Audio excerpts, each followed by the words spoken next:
Hi, I'm Matthew Coast, dating advice researcher, and today I'm going to show you how to send him text messages that make him respond to you.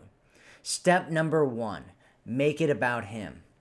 Everyone's favorite topic is themselves. If you want him to like talking to you, talk about him. Step number 2, make him feel good. You want him to feel positive emotions when he thinks about you.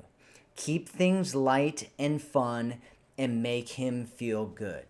Step number 3, be brief. If you want him to read and respond, make it easy for him.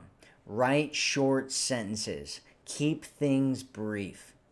Step number 4, avoid over-texting and double texting. When it comes to texting, too much can feel overwhelming for some people.